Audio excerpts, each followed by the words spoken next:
We did have somebody who wanted to join us for Q&A, though. Can we bring back Eli Bosnick? Woo! Because we anticipated some questions about what he was going to say. So let's see. So are we starting with Kayla then? Absolutely. Kayla, where are you? Yeah. Kayla, would you like to read it? Yeah, come on up. Yeah, cool. Yeah. Do you have a copy or you want this one? After Kayla is Will B. Will B. If you can let our call screener know who you are, that way we can bring you the mic. You will be the next question. Go ahead, Kayla. So I just wanted to hear your guys' thoughts on vaccines, because I'm kind of on the fence. Should they be mandatory, or what do you guys think about vaccines and anti-vaxxers? So anti-vax, you want to know what we think about anti-vaxxers. Well, and Eli, said, well, what do we think about anti-vaxxers? Hold on, because her question was, and vaccines, should they be mandatory? Should they be mandatory? Yeah. So short answer, yes. Yeah. Long answer, yes.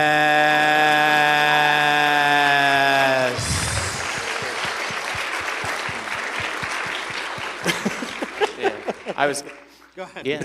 I was going to say, it's mandatory not to repeatedly hit your kid with a stick or to hit your neighbor's kid with a stick. So yes, vaccinate your fucking kids. Any thoughts? Yeah, I think it's a great question, actually, and it's something that we have to deal with as an atheist community because, as we all know, not all atheists are skeptics, right? And so I think where that question comes from, and Katie, please correct me if I'm wrong, is that I think we all have that person in our life who's not a straight, Wakefield, MMR, causes, autism, vaccine denier, but maybe they think the flu shot's not important, or maybe they think that they weaken your immune system, right? They've picked up some meme from some obscure Facebook page, and they repeat it because they don't know better. And I think absolutely, not only do I believe in vaccines, not only do I believe they should be mandatory, but I believe that the more education we provide about vaccines, the more people will understand that when you say something like vaccines should be mandatory, that's not scary, right? That's the elimination of the deadly diseases that killed our grandparents and our grandparents' grandparents, right? Yeah. And if the systems were in place, they should be free. But, well, that's cheers. a separate issue. Okay, our next person is Will B. I get to pick the question. I was picking the question, so of course I'm going to choose Will. Will B. Will actually had to go to the focus group at 2, so I'm asking the question for him. All right, just directly into the mic. Sorry, Will is at the focus group at 2, so that's why I'm asking the question boo, for him. Will, boo! All right, boo, and our next question will be... Shame. He said, how would you play an atheist Dungeons & Dragons character investigating the various truth claims of the D&D universe, and how would you survive the process? Okay. So I needed this. Okay. I needed this. So the question is, how would you play an atheist character in D&D?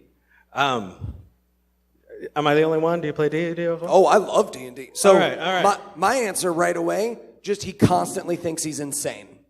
Right? He's just like someone shoots a fireball and he's like, I'm having delusions. Guys, can we get me to a medic or something? I'm unwell. Oh, there's a dragon at the bottom of this cave? Okay, Dave, let's get you the medical help we need. I love you, buddy. Come on. I actually got to play in a universe of characters that were atheists, in a world with gods. And so when they found out about their gods, they killed them. Because they're like, you know what? Fuck this. Fuck you. No. Nope. So they killed them. And they're like, yeah, there are no gods. And all of the other gods are like, like you do your thing. We're just going to peace out, which is fun.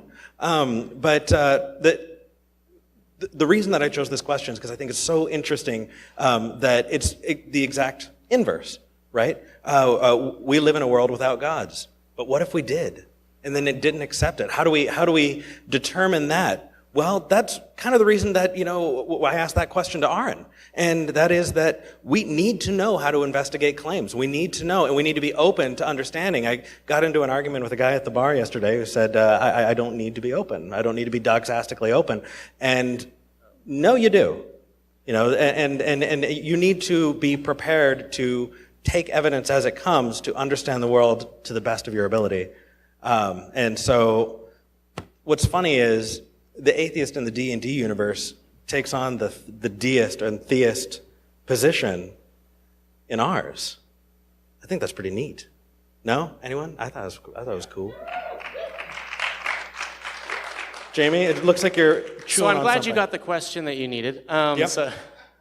Fine. So I'm not. I don't regularly play D&D, but I do remember a roommate of mine in college saying that he was playing Skyrim or something, and there were gods walking around shooting lightning bolts, and he's like, "Yeah, there's also atheist characters in the game that are like denying their existence." And he's like, "Yeah, that's hilarious. That doesn't make any sense."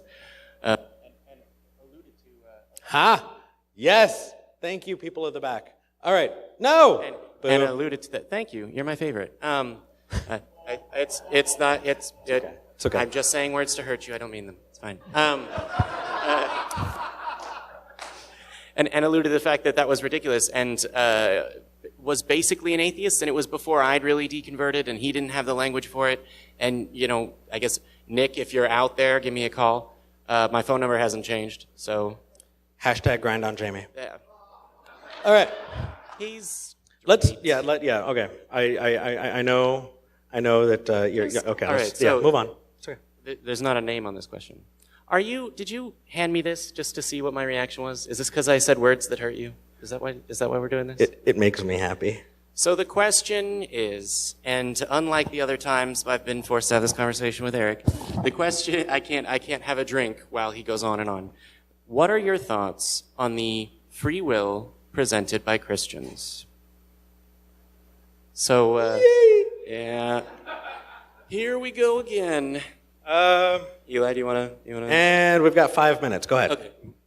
So I think the context of this conversation is really important because there's sort of a meta-philosophical conversation happening in our community, which is fun, right? It's great to go to your buddy at whatever meetup and be like, think of a city. Where did that come from, right? But we need to understand that Christians are using the term free will to justify or to try to solve the problem of evil. And so a lot of the arguments you see sort of end up being traps because you'll get so caught in the philosophy and, more importantly, the very interesting and somewhat valid counter-philosophy about free will that you'll forget that you're helping people out of a bad way of thinking. So while I think I probably agree with 99% of the room on the Christian idea of free will and how it's a trap and how it doesn't exist and all that kind of stuff, I think it's important to remember that when we're debunking these ideas or when we're arguing against these ideas, what question was asked that free will was the answer to? How can we get to that core question first? Way to moral high road us, Eli. Nice. Not a sentence usually said. Yeah, right. No. Well, I still want to jump on top and say well, fuck it. You just did. Yeah, it's fine. All right, next. I didn't ruin it this time. You can't blame me. No, you did no, it. that's All fine. Right. No, keep people first. You're right. Eli ate my homework. It's fine. When it comes to free will, the only thing that I really wanted to flesh out was that whether you have free will or not, the system and the society that we have benefits from having, the justice system and benefits from us helping each other and creating societies and creating communities, regardless of whether or not we had the free will to do it in the first place. And so I think the piece that pisses me off the most about that Christian argument of free will is the idea that, oh, well, if God didn't give free will, you don't have a purpose, you don't have a reason. And the fact is, you do have a purpose. You get to make it for yourself, and you get to work on it every day. And it is far more fulfilling and far more rewarding than any one that can be given to you by a deity. And I think that's fantastic.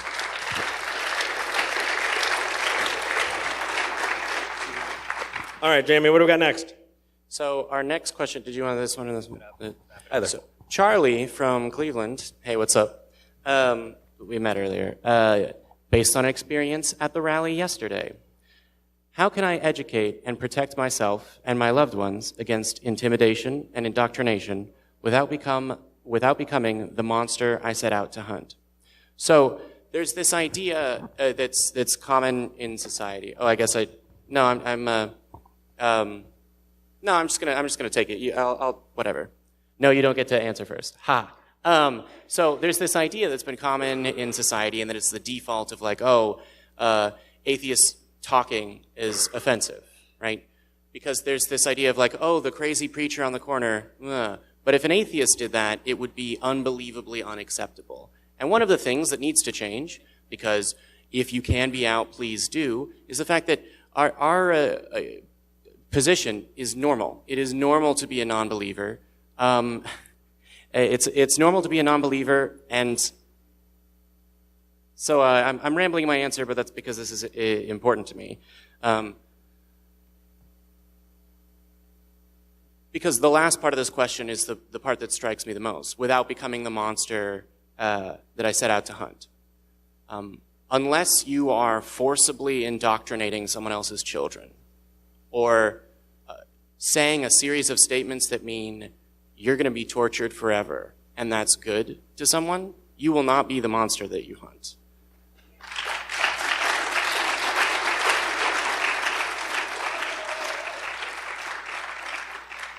And to the first part of the question, how can I educate and protect myself and loved ones against this? You're off to a great start. I mean, we talked, and YouTube is free. Like and subscribe. Shameless plug in the middle of this question. But yeah, becoming educated, learning about epistemology and learning scientific skepticism is incredibly important. It's been said before, and I'll repeat it. The fact that the atheist movement hasn't embraced skepticism and the skeptical movement, and the fact that the skeptical movement hasn't embraced the atheist movement is the biggest detriment to both movements that I can see. Is a very large one. I haven't looked at all of them. Well, I'm open to being persuaded of something different. And what I will say is, when you learn that, you will learn that someone's testimony about a thing that they saw is, hey, look, I've got testimonial evidence. I don't think that's persuaded anyone here, because it's really easy to hear a Christian's testimonial evidence, because they'll tell you on the street as soon as they know you're an atheist. But yeah, just continue educating yourself, like and subscribe, and you'll be fine, or at least as fine as I can help you be. I'll help you here, buddy. My answer was fine. The education, right. the education aspect. Yeah. Education. Does it make you a monster to question the things around you? Fuck no. Is it going to help your children in every fucking way possible? Fuck yes. That's what's going to do it. You know what? It doesn't make you a monster to ask questions. Jamie had it absolutely right. But you're not always going to be there for your family. You're not always going to be there for your kids. They're going to outlive you if we're lucky. And that's how you're going to protect them in the future, because you're going to teach them that skepticism is the right way to be. And skepticism is the right way to go, because it's going to protect you against pseudoscience. It's going to protect you against the woo and all of the fucking bullshit religions that come in and try and justify their own bigotry. Yeah, cheers to that. All right. So the next question. So the next question I have is from Anna. I'm sorry, I can't read your last name, or I don't want to mispronounce it. Why am I'll try it. Oh. Stoffel Hopkins. Anna, where you at? Anna, let's get you some merch. Yeah. Also. And get you the microphone, because that's how we do this, Jamie. All right. Well, I was gonna. My next question was, did Eric get it right, or was he a fool right now? And I think you should. You're super wrong. What? You were super wrong. I said it wrong? Oh yeah. Damn it! Ha. Okay, what is it? Stouffer Hopkins. Stouffer Hopkins. Stouffer, like the food brand. Yeah. Obviously, Eric. Okay. Fine. All right, Anna. What was your question? Okay. I want to know why I'm afraid of coming out as an atheist, even if I'm not in like any immediate danger. I'm not afraid of losing my job. I'm not afraid of my family shunning me, but I still am. I have this deep-seated fear of coming out as it. I was going to say, can I just ask, are you a recent deconvert, and were you very zealous and or devout? No, I came from a pretty non-religious family, and I'd probably argue that I've been on the road to non-religion for maybe 10, 15 years. So it's not a super recent development. even here, I'm still like Yeah. afraid of calling myself an atheist. So Anna, I'd just like to, it's because we live in a society that shames it. Yeah. It's because we have people in our lives who we've met, we know, people who we care about, who identify so strongly with their religion that if you say that you're not that, it's terrifying. It's terrifying, and I can tell you from personal experience, reaching out to a family member and saying, please tell me you still love me. It's scary. Can anybody in this room relate? Can we stand up? Stand up if you've had to do it. Stand up if you were afraid at some point that you were going to be rejected. Anna, you're not alone. But you know what? Look at this community. We're doing it together. Thank you, everyone. Yes. No wonder it hurts. No wonder it's sad.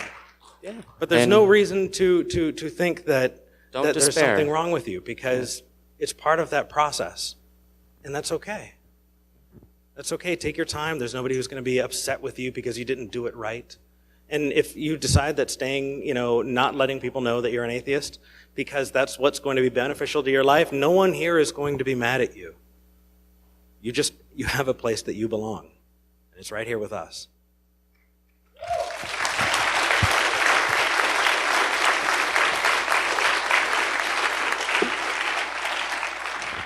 Go ahead, Jimmy. Yeah, but you said all the things. No, it's that's why we do what we do, and that's why I think I've already said it since being on stage. So brace yourselves for a repeated statement. The Atheist Community of Austin has community at the center of its name, community at the center of what it does, and that's what's the only way to change that. Right? My response was going to be shorter, and it was going to be, well, were you raised in the United States? Because yes, that's what makes this terrifying. That's why I'm not out to all of my family yet. That's going to, basically conversations and things that I'm doing like this, and the fact that I know this is going to be the rest of my life and that it's been the last few years. What the fuck am I doing, right? Because I know that my parents and my immediate family are fine, but yeah, I'm sorry that I haven't already come out so that I can make it easier for you. But I'm glad that you're here. Good for you. Cheers. Eli, anything to add before we go to the next one? Anything you wanted to add in?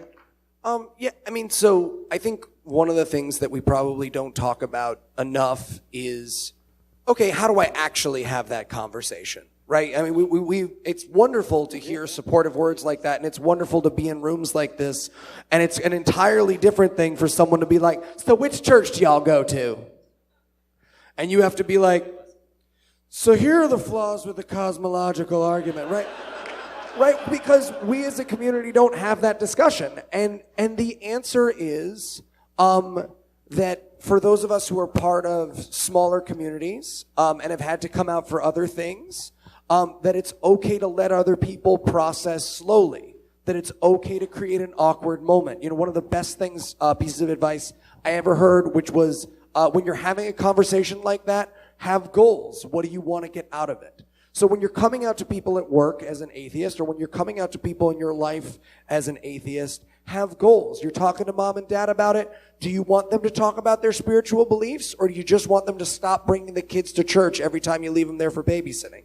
That's a very important distinction to make, and working goals forward is going to make that an easier conversation, right? If someone at work says, what church do you go to? They're probably making small talk. There's a very good chance they do not want to talk about William Lane Craig with you, right? But if it's Thanksgiving and Uncle Tim, who watches Fox News all day, every day, turns to you and is like, so, you're telling me the flagellum are a self-forming, complicated... He wants to have a philosophical debate. And the reason why I think we feel so much pressure is we don't know what conversation we're having. So the first piece of advice I would give you, just practically, is have the conversation that question merits, and forgive yourself for where your comfort lies, right? So depending on the situation you're coming out of, have that conversation instead. I hope that's a useful answer. Absolutely. Yeah. And just tacking on to that, even when that uncle of yours just wants to argue with you about the flagellum, that's still somebody who you care about, and that might be somebody who's afraid that you don't care about them anymore. And that is the time for us to reach out and reaffirm that we're still family, we're still friends, we're still neighbors, we're still coworkers. We still see you every day at the market, and we are good people, and we can be good without God. And it's so important to reaffirm that, because we can spend so much time in our own heads thinking, oh shit, everybody's gonna want to, nothing to do with me. It goes the other way too. There are Christian family members who are going to take that and go, oh, they don't ever want a relationship with me. And so we need to take that on as well and reaffirm those things. And if it's toxic, fuck them. You got a better family right here.